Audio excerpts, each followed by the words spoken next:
please. Your pleasure.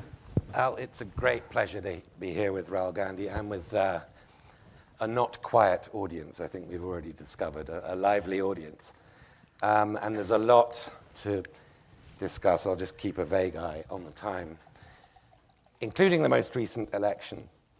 But I'd like to start, if I may, with a higher altitude perspective of how we got here. Situation where Modi's still got a third term, in spite of having had his wings clipped. How did India reach this situation, the country of pluralism, secularism, your family's great role? What happened in the last 15 years to bring this about? I mean, I think, first of all, of course, Mr. Modi has a central role in it. But I don't think it's only Mr. Modi. And I also don't think that it started in 2014. The general dynamics, the architecture and the forces that eventually got Mr. Modi are older. They just combined well in 2014. And I think India has had this fight. Modern India has had it embedded in it, the fight for and against the Constitution. Mm-hmm. And that's really the heart of it. The idea that all Indians should be equal, all Indians should be valued and treated in the same way versus a hierarchy. And the idea that, there is a hierarchy in India, a caste hierarchy, and that should be defended at all costs. So this is the conflict, and it's not a new conflict. I mean, if you go back in Indian history, you can go back 1,000 years, 2,000 years, you'll see this conflict. And there it's a philosophical battle, and then it has its political structures. So your family, I mean, I know everybody here will know, but it bears repeating.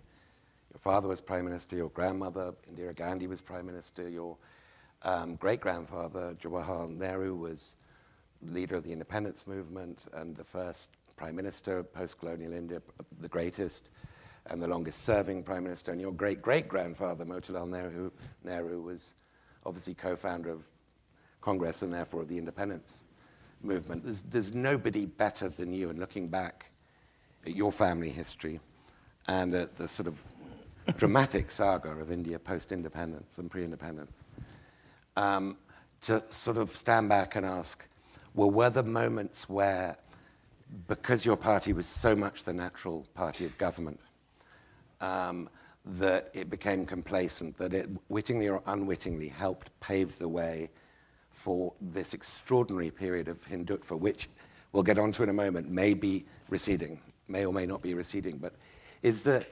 self-analysis Congress should do, even now, to figure out how we got here? No, look,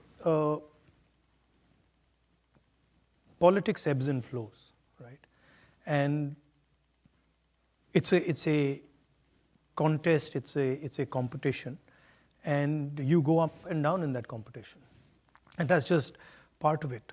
I think the way I view it, that this has given us and the India Alliance as a whole a lot of space to think about how we go forward. I think the politics in India has fundamentally changed. And so, from our perspective, what we see, and some people would agree and some people would disagree, but what we see is that there's a clash of visions. We don't agree with Mr. Modi's vision. We fight it. And for us, we are trying to now put in place the basic foundation, the basic building block of a new vision for the country. And the Congress Party has periodically done this. It's not the Congress party. I mean, if you look at the Congress party and you compare it to other political parties, it has this ability to reinvent itself, right? So you look at the 70s, the Congress party nationalizes the banks, and then it does a complete U-turn, in the 90s, and then is going with liberalization, with, open economic architecture. So I think there's a design element in the Congress party that has been put in place by Mahatma Gandhi. And it has certain qualities as a political organization which are very powerful. I mean, I was watching the elections, and there was a point in the elections when we sat down with our treasurer, and he was saying, look, the bank accounts are frozen. Now, how are you supposed to fight an election if your bank accounts are frozen? And so we were like, okay, we're done. That was the reaction, and we really didn't have an answer. But then the Congress party fought an election with their bank accounts frozen,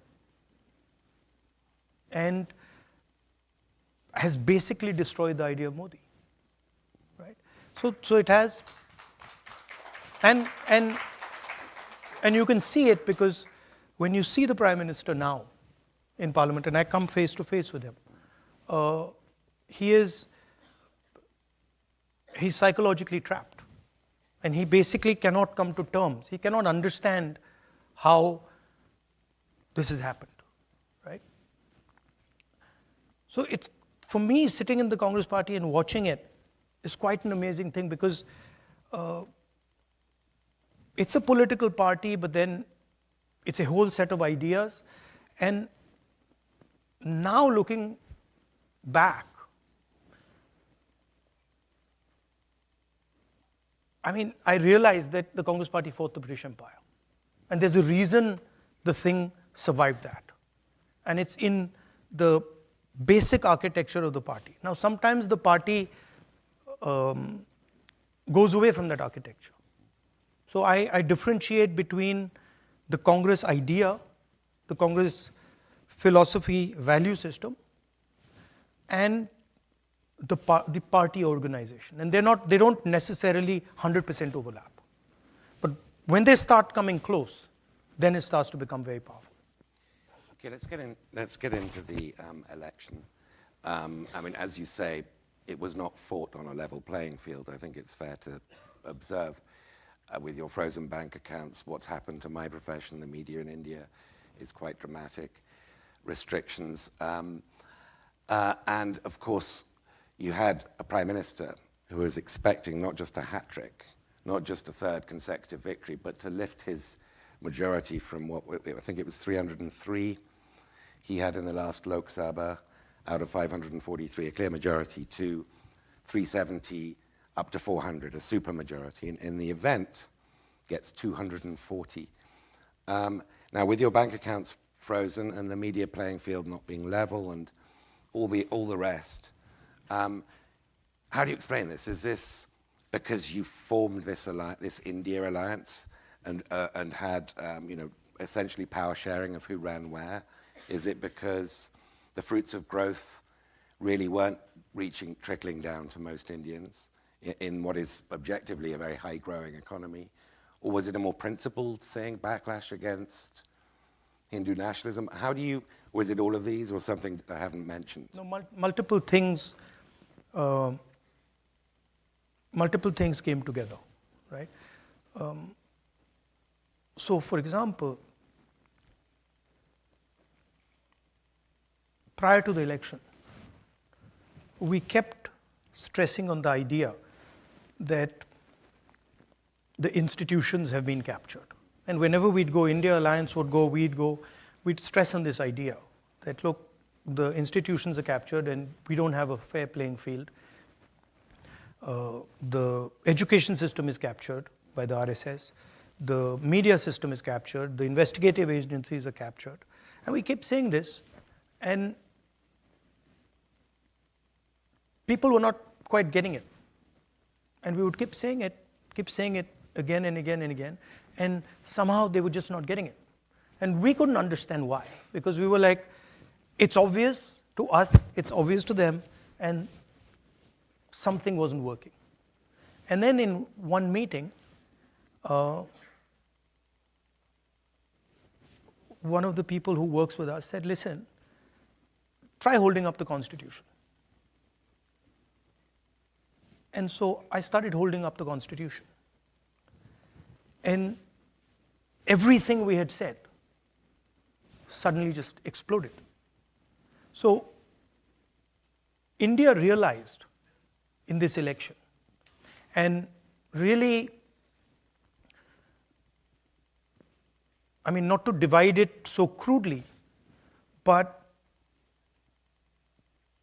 poor India, disenfranchised India, oppressed India, that India, it understood that if the Constitution goes, the whole game is gone. And so that was the first sort of, I saw it, there was a shockwave, that when I would hold up the Constitution, it would go. Like I could see the shockwave going, that people are like, oh yeah.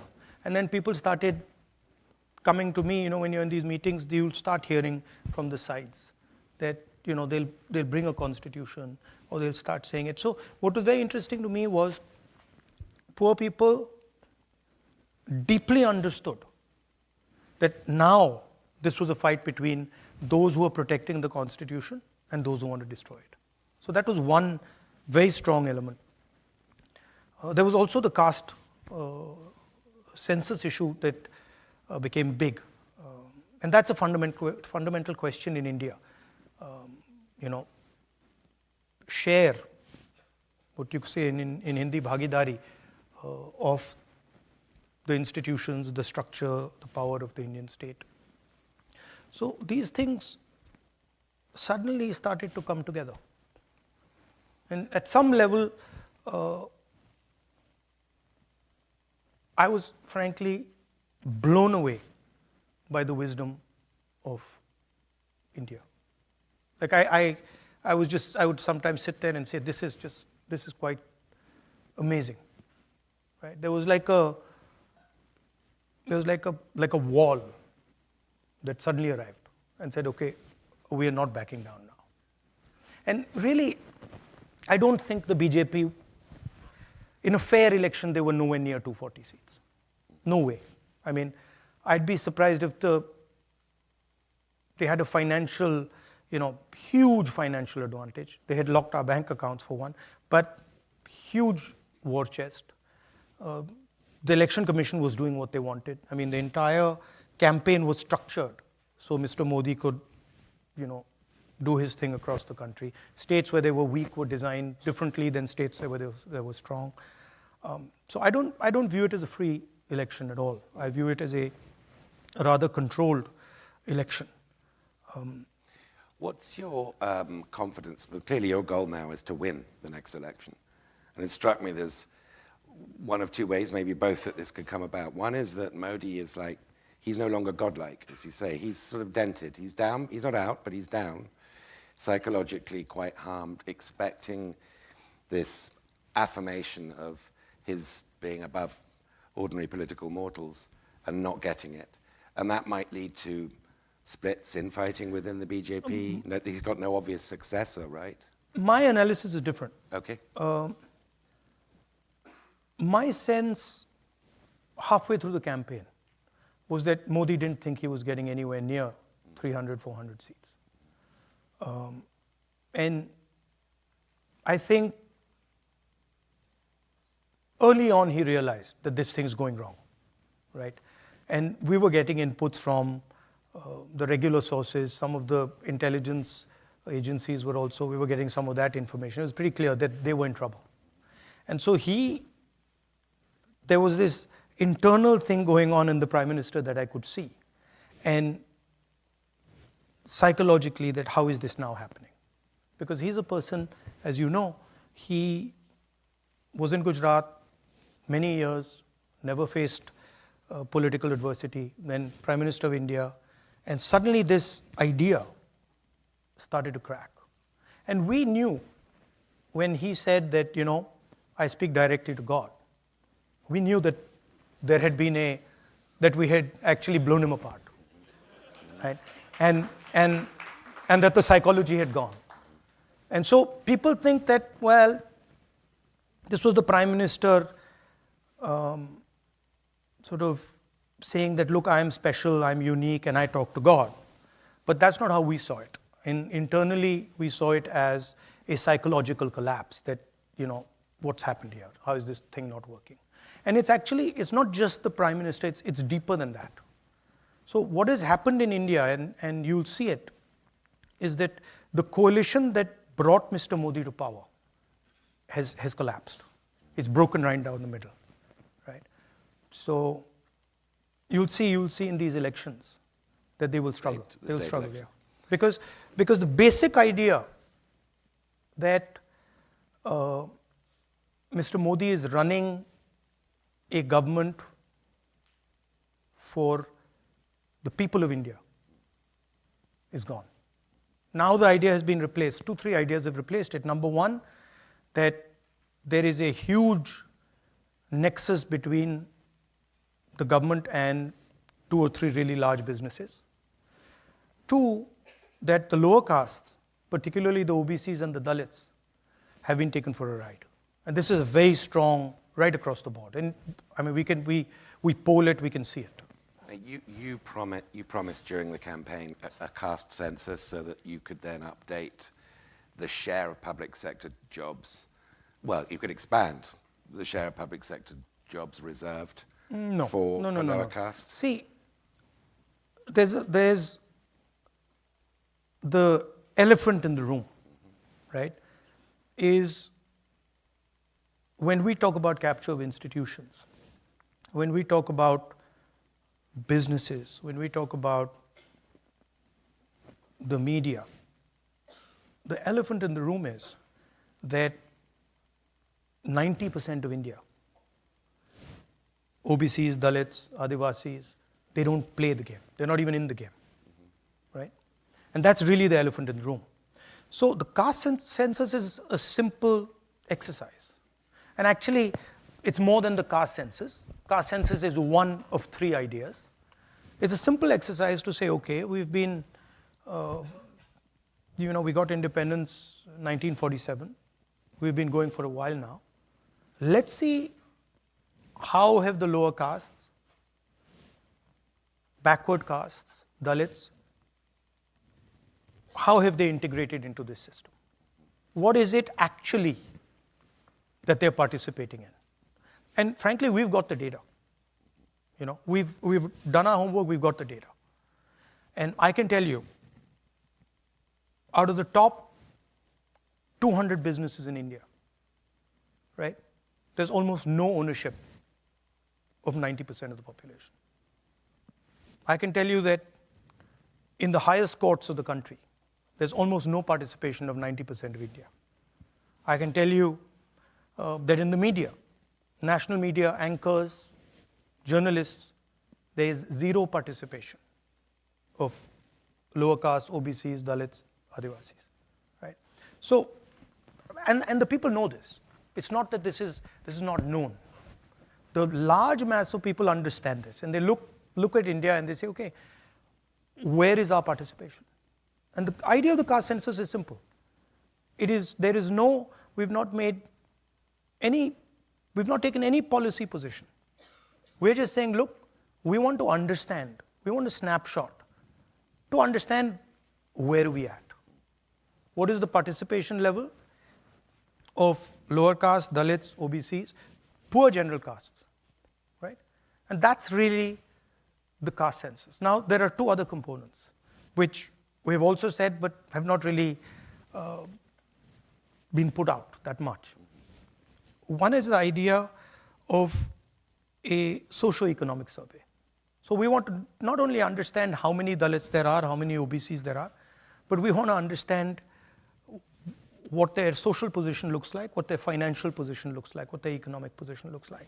And the third component, which I think is very important, is we also want to understand, we want to take a look at India's institutions.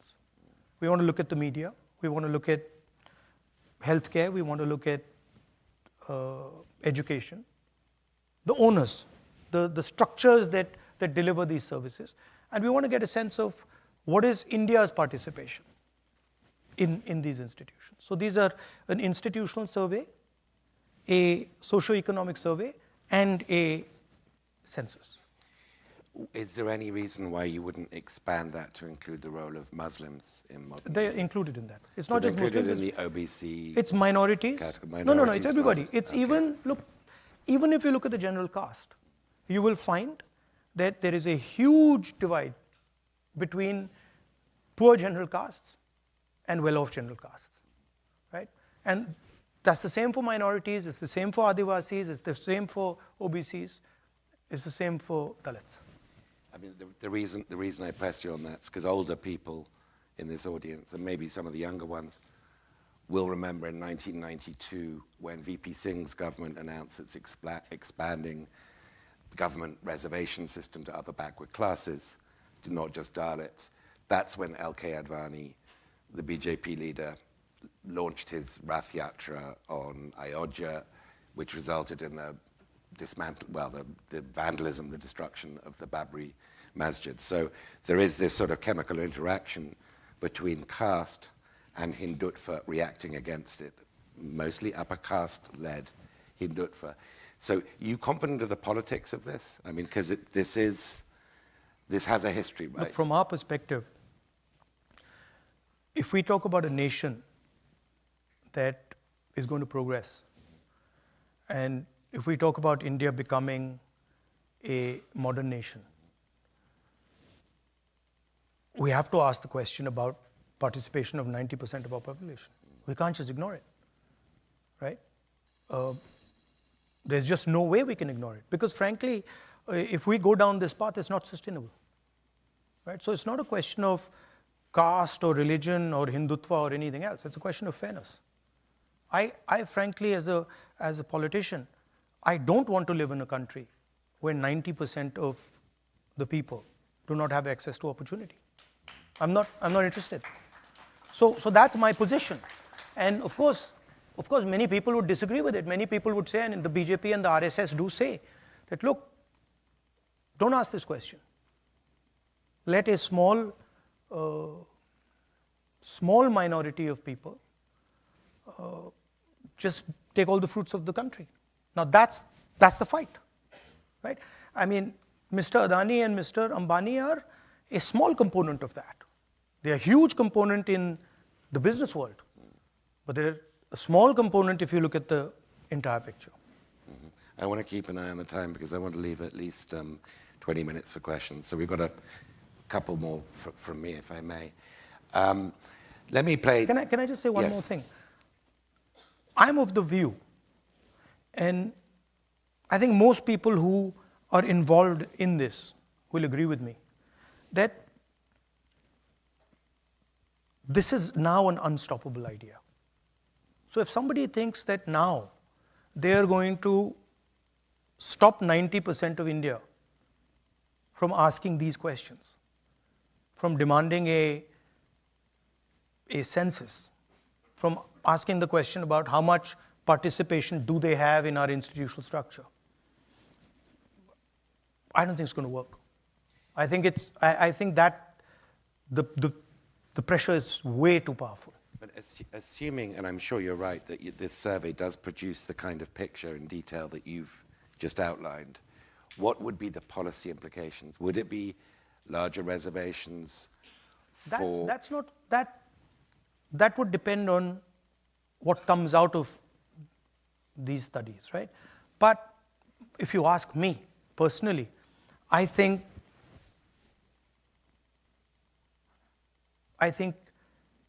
seriously increasing the amount of money the government of India spends on education, seriously increasing the amount of money the government of India spends on healthcare, providing a basic minimum to our people. Look, I'll tell you something, that just blew my mind. There's the NEET exam in India. Have you heard of the NEET exam? Okay. So I started studying the thing, and I got some people to start looking into it in detail, right? And it's mind-blowing what's going on, right? Do you know the pass mark of the NEET? 22%. Okay? So now this is how it works. If you get 95, 97%, you can go into any medical college you want. Okay?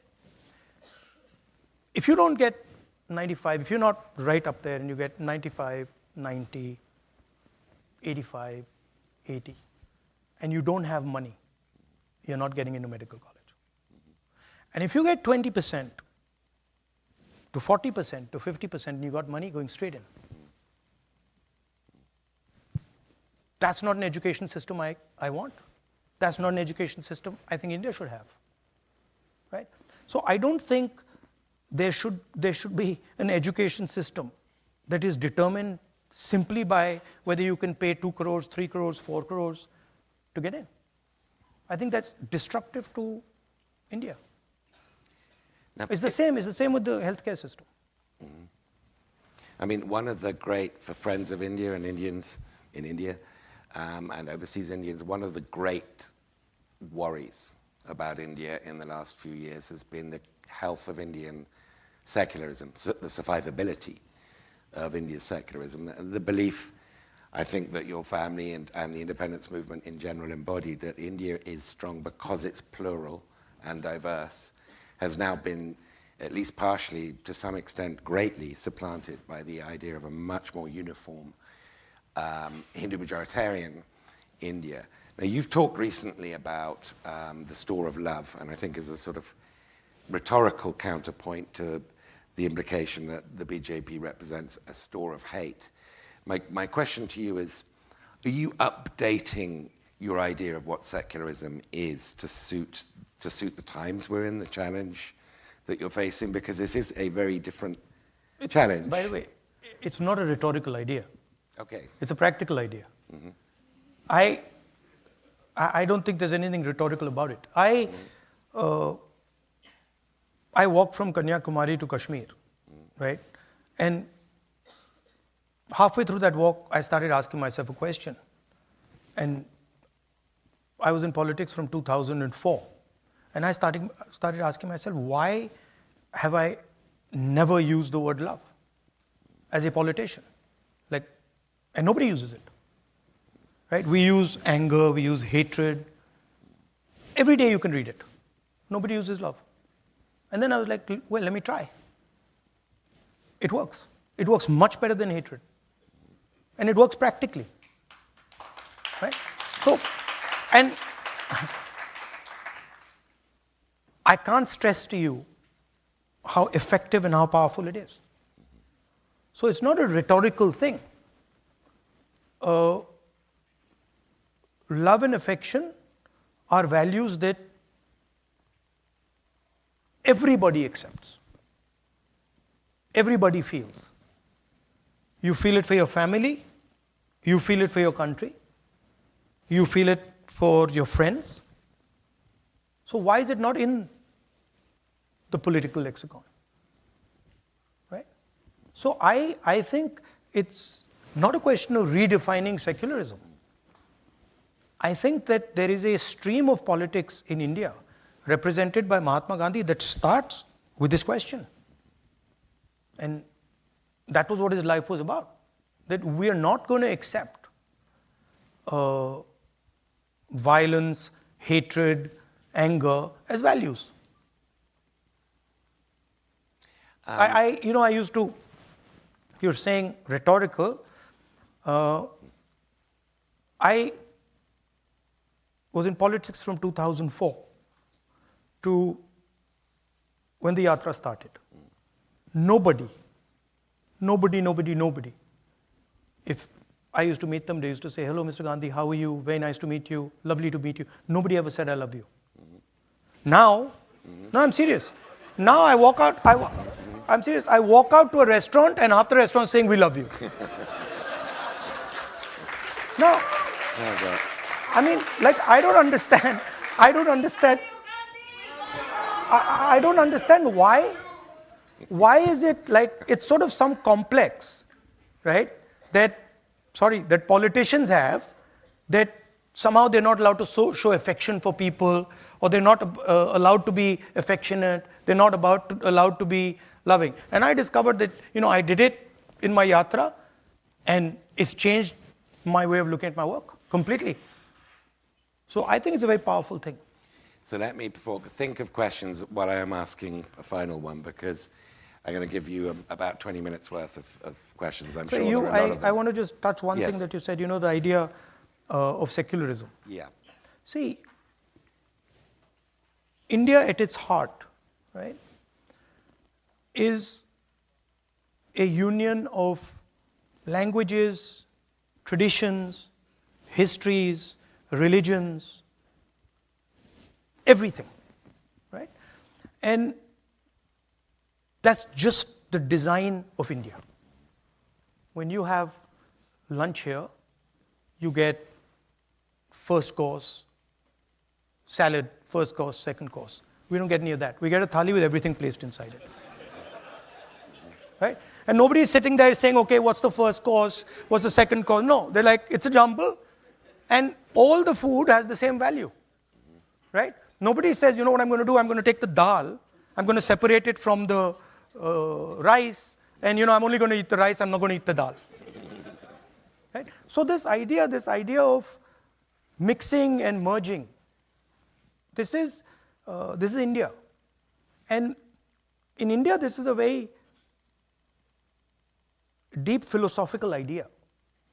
When Indian people go to a temple, or when Sikh people or people from any religion in India go to their religious places, what they're doing is merging with the deity. Right? They're doing this. And that is the nature of India. You can't remove it. And the misunderstanding that the BJP and the RSS have is that they think that India is a whole bunch of separate things. It's not. So we don't need to redefine anything. It's already there. I can't help, and this will be my last question, I can't help branding this the Rahul Gandhi Love Actually campaign. this is Whatever we want. This has got to.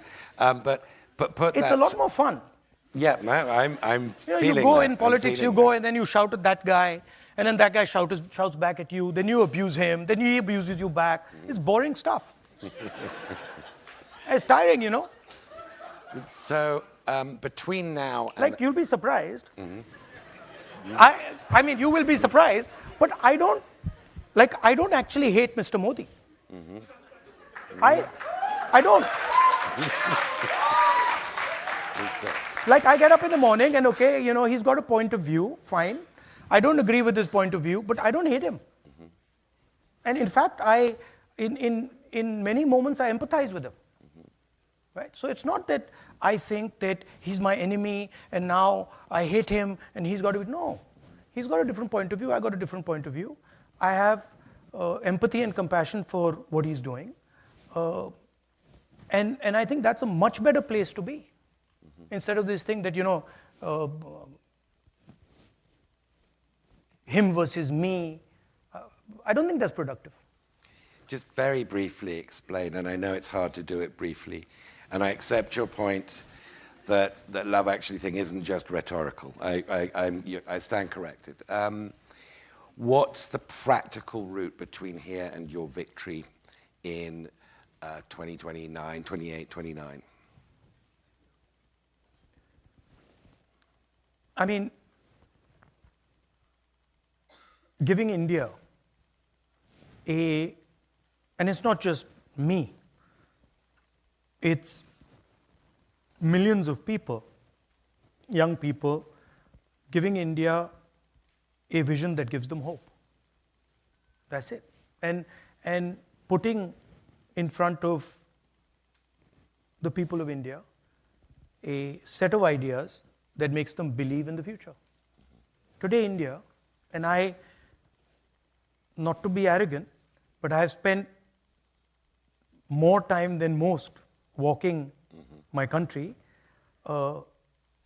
India is struggling to imagine the future. You know, when you struggle to imagine a future, you start discussing the past. Right? So what is Hindutva's or Mr. Modi's or RSS's proposal? The proposal is, let's not discuss the future. Let's talk about the past. And that's very dangerous for a country like India, the scale of India, and it's also boring. It's boring. Okay, I don't know whether there are mics. Okay, first of all, the young lady, and then I'll go up there. There's a young lady here. Do we have microphones, or are people... Oh, sorry, you have to... Oh, all right, don't stay in place. You have to queue up. So I didn't realize the system. Oh my God. But yeah. You have to queue up for Okay, this. yeah. So we need them to be efficient questions. So, oh my goodness, this is a movement. because of the volume of questions, please keep them as short and direct as you can. Yes, please. I wanted to ask you to elaborate on your definition of secularism. Is it the absence of religion in the state, or the civil equality of religion within the state? And I specifically wanted you to apply this definition to the Uniform Civil Code, because that is a very important topic in India today. And how would, if Congress did achieve a majority in the parliament, how would Congress go about reforming and creating their own Uniform Civil Code if they do want one? Look, Thank you. The basic idea is respecting people's perspectives, okay? And believing that all Indian citizens have a unique and different perspective, and they should have a space to have that perspective. And that includes religion, it includes language, it includes the clothes you wear, it includes the food you eat, it includes everything, right? BJP is proposing a uniform civil code. We haven't seen it. We have no idea what they're talking about. So for us to comment on it doesn't make sense. When they pull it out, then we'll have a look and we'll comment on it. But when you talk about, may I ask a follow-up? But I think not. Okay, I'm sorry. sorry. I mean, because I'm sure there'll be variations. You can ask me the follow-up afterwards. There we are. We're probably going to be even-handed, so yes. Hello. Mr. Gandhi, you lead the Indi Alliance, which is seen by many as an alternative to the BJP-led NDA government. Looking at the 2024 Lok Sabha elections, your party was not able to agree on seat-sharing policies with your alliance partner, which was Mamata Banerjee's TMC. You also have alliance partners like the Hindutva-based Shiv Sena UBT. My question is, if elected, how will you effectively run a government with such a divided coalition that cannot seem to agree on anything except for the removal of Prime Minister Modi? No, actually we agree on a lot. We agree that the Constitution of India should be defended. Most of us agree on the idea of the caste census. We agree that two business people, namely Mr. Adani and Mr. Ambani, shouldn't run every single business in India. So for you to say that we don't agree, I think is inaccurate. Second thing is that all coalitions are negotiations, right? So a certain amount of to and fro will always take place. That is perfectly natural. There's nothing wrong with it. And we have run governments again and again which have been successful using coalitions. So we're pretty confident that we can do it again. Thank you. And actually, I think if we get it right,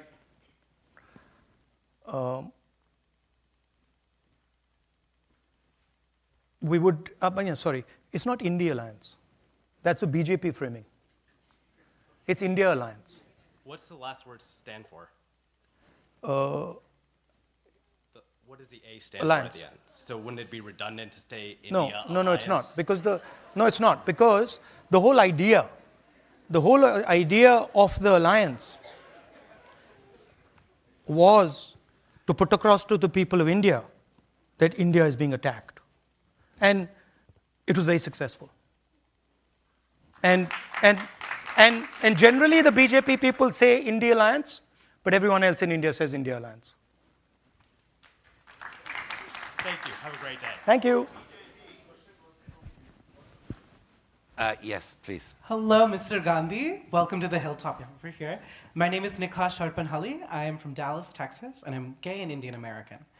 Last October, the Indian Supreme Court refused to legalize same-sex marriage. So my question for you, as well as Congress, as well as the India Alliance, is what is the future for Congress's policy towards gender and sexual minorities on the subject of love? What might that future look like in the next 4 years as BJP government continues? And on that same subject, what is the role of Congress and other interlocutors in promoting a freer, fair, and more loving India? No, I think I can't really comment on a Supreme Court judgment. But what I said earlier, from our perspective, what you want to do, how you want to live your life, what religion you want to follow, what you want to wear, what your sexual preferences are, is your business. It's not our business. And for us, we would defend your right and everybody else's rights to express themselves and to live in a way they think fair. As long as you're not disturbing other people, being violent, being aggressive, we tend to accept it. Thank you. Welcome to Georgetown. Thank you. Just before I'm taking the next question, given the weight of questions, am I allowed to extend this to 5:10? Because we started Yeah. at 4:10. Yeah, Is that all right with you? You can extend. So I know I'm looking beyond you, but I should ask you first. And the answer is yes. Yeah, it's fine. Good. Yes, sir. Who should be the face of the whole party? Do you think you're the best leader to be able to take on Modi, or is there someone better? I mean, our position in our alliance is that we are not going to answer that question until we've won the election. And there are multiple people, very talented people in the India Alliance. So we're not, because the moment we start that discussion, right, it opens the space for the press and the BJP to create issues. So our decision is that we're not going to raise that question. We're going to fight the election, and then after the election we decide. Thank you very much. Thank you. Please. Hi, Mr. Gandhi. I'm Nikita. I'm a third-year undergraduate student at Georgetown, and I'm originally from Bengaluru in India. My question was more so, and you touched on this with the Congress bank accounts being frozen this election, but in December of 2023, when BJP still had the supermajority, there was the highest number of opposition MPs being suspended from parliament. So obviously it's a very different electoral distribution right now. So my question is more so like, how has your ability to exercise your right to free speech changed? What have you observed? And how is the opposition able to better fulfill its constitutional duties? Look, there are two different issues, okay? One issue is fighting and winning elections. And we're confident that we will fight and win elections against the BJP.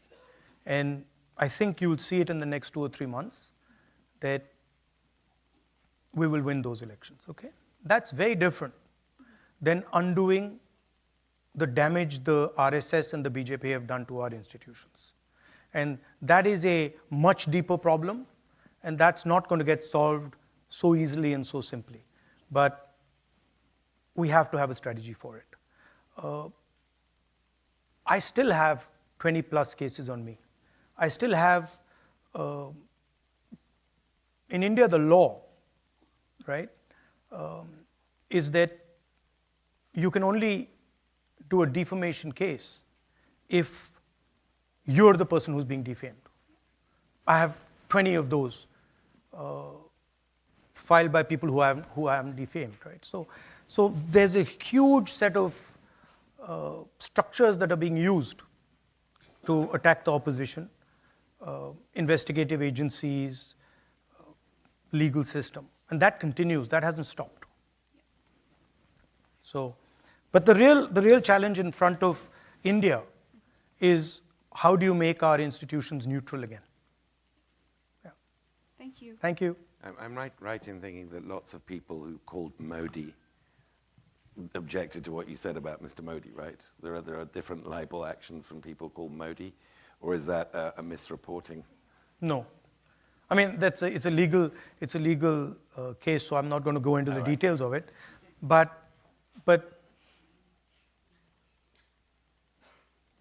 yeah, I won't go into the details of it because it'll get me into trouble. Fair enough. Hello, Mr. Gandhi. My name is Himank. I am a recent MBA student from UC Berkeley. I came here to see you and meet you. One, really admire your courageous attempt at bringing vulnerability into politics using words like love. That's indeed very rare. I also did a small census in my class of all the Indians who were in my classroom. Around 7 in 10 said that they would want to return back to India in a few years. This is very different from how the situation was around 10 years ago or 15 years ago in the United States. There seem to be like two factors which are sort of leading to this. One is just the state of American dream right now, and also the improving economic opportunities in India. Around 1 million students have migrated to India, to US from India since the past 5 years. I just want to know, one, what is your comment on this phenomena? And second is, what is your message to students who are not able to avail the economic opportunities because of which they came to United States? Look, and I've said this a couple of times,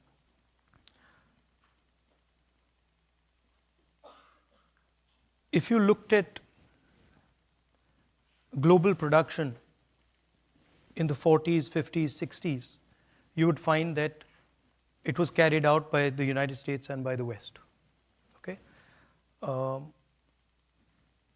If you wanted to buy a car in the 60s, you'd want to buy an American car. If you wanted to buy a refrigerator, you wanted to buy an American refrigerator.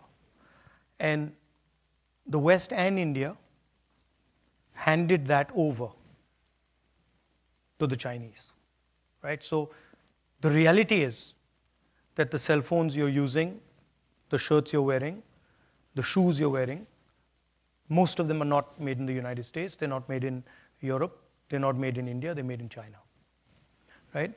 So there are two activities that countries can do. One is the organizing production. The second is organizing consumption. China organizes production. The West, India, America organizes consumption. China also organizes consumption. So Uber is organizing consumption. Ola in India is organizing consumption. Foxconn is organizing production. Elon Musk organizes production. The components of his car, of course, come from China. The batteries come from China. The motors come from China. And the problem is that a large country like India simply cannot get away with not organizing production. It just won't work because you will not create the amount of jobs that you need. That's what's happening. So if you look at India, you'll find that there is an IT industry. 1% of the population, 2% of the population, 3% of the population. But if you're a young person who wants a blue-collar job, it's not available. And the only way that job is going to get available is if you start producing, right? And India has just stopped producing. You look at our top businesses, Adani, Ambani, the big guys, they don't produce anything, right? So that's the real question. Now, there's a whole set of structures that don't allow production. Our GST is anti-production. Our GST is entirely designed to incentivize consumption, right? So you have to change completely the architecture of what you're doing. Our district, we call our district, we call them district collectors, right?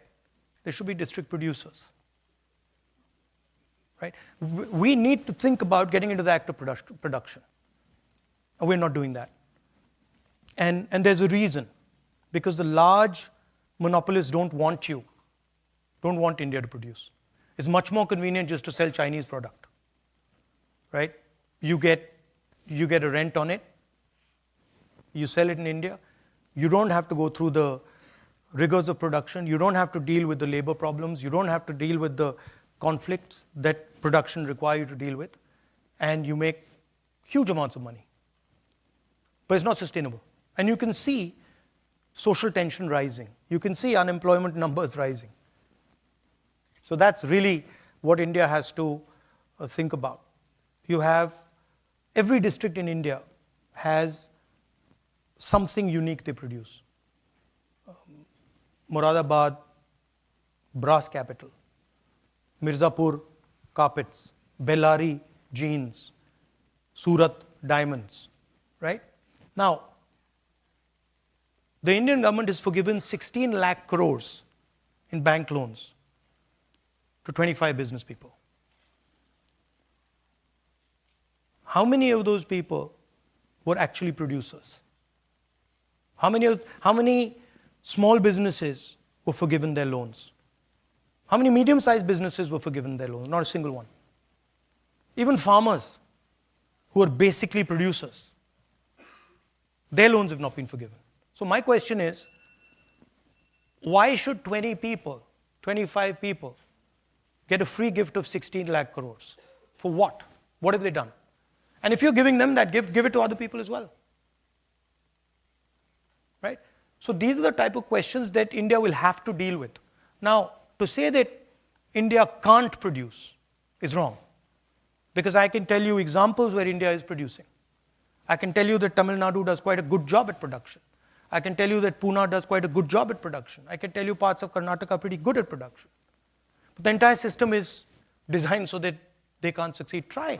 Go and talk to some of the guys. Go and talk to some of the guys who are trying to build automobiles and scooters in India and see what they say. The entire system is rigged against them. So that's what you have to think about. Thank you. We've only got a few minutes left, so if the last 2 or 3 questioners could be efficient, please. Absolutely. Namaste, Rahul Gandhi ji. My name is Apurva Ramakrishnan, and well, because in your talk you did mention caste and reservation, I'm going to throw you a hardball question. In that, I would specifically like to know your thoughts and your party's thoughts on at what point, if at all, would we move away, or would you move away from the idea of caste-based reservations being a permanent solution to the underlying grassroots issues that necessitate such reservation-based systems? At what point would we as a society, but more importantly, you and your party, look at caste as caste-based reservations as a treatment of the symptoms and not the actual problem? Why do you say caste-based reservations are treatment of the symptoms? Because I believe that the reservations, when they came about historically as well, were there to provide equal access to opportunity. And the issue is, even today, the access to opportunity is where the lag is there. And do you think there are better ways to strengthen our systems institutionally at the grassroots levels than the caste-based reservation? Well, let's look at the numbers. If you look at the Indian government, and you look at, there are 70 bureaucrats who run the Indian government, secretaries to the government of India. These are the guys that take pretty much all the financial decisions in the government. Okay? If you add up Dalits, tribals, OBCs, they come to 73%.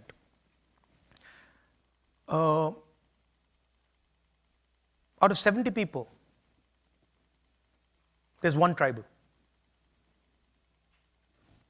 I think 3 Dalits, 3 OBCs.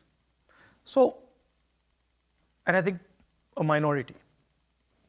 So 90% of India, in the government of India, has access to less than 10% of the positions that determine how money is going to be spent. And when you actually look at the financial numbers, then tribals get 10 paisa out of 100 rupees. Dalits get, I think, 5 rupees out of 100 rupees.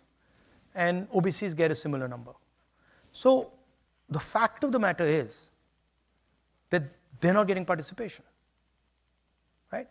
And the problem is that 90% of India is not able to play, right? Go through the list of every single business leader in India. And I've done it. Show me the tribal name. Show me the Dalit name. Show me the OBC name. Out of the top 200, I think there's one OBC. They're 50% of India. So we're not treating the symptom. That's the problem, right? Now, it's not the only tool. There are other tools. But we will think of scrapping reservations when India is a fair place. And India is not a fair place. Now, that creates a problem. Because there are many people who come from the upper castes, right, who say, look, what have we done wrong? Right? Why are we being punished? And so then you think about increasing dramatically the supply of some of these things. You think about decentralizing power. You think about involving many more people in the governance of our country, right? You think of opening up, I mean, frankly, with all due respect, I don't think any of you are ever going to become Adani or Ambani. And there's a reason for that. You can't. Because those doors are closed. So the answer to people in the general caste is you open those doors. I think we have time for one final question, so make it count. Hello, Mr. Gandhi. My name is Risa. I'm a third-year student at Georgetown, and I'm originally from Mumbai. My question to you is based on your comment that our institutions have been captured. I wanted to ask, what are the actual policy reforms that the INC sees in order to uncapture our institutions? You said that our education system is extremely unfair and only really prioritizes the success of the rich. So how can we change these systems to make them more meritocratic and make them service the general population of India? I mean, the institutional capture is something that's new. And frankly, we're going to have to navigate that when we come to that point, because we've never dealt with that. We've never dealt with a situation where, the RSS has filled an entire institution with its people. And so we would have to, we have some thoughts about it, but we'd have to do it as and when it happens. In terms of the education system, it's just dramatically increasing access, dramatically increasing the size of the education system, putting much more money into it. The best Indian education institutions are still government institutions. IIT is not a private institution, right? IIM is not a private institution. People forget that. There's no private institution that matches the IITs. Everybody accepts that.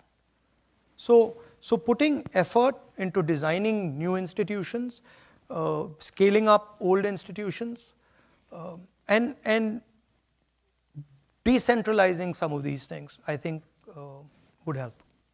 Thank you. Thank you. So with apologies to the other questioners, I'm gonna have to end it now. But I just want to thank Mr. Gandhi. That was one of the most unusual interviews I've done. Love being cited more often than I normally expect, and it was very, very interesting to talk to you. Thank you. Thank you so much for sparing the time. Thank you. Thank you. That was great.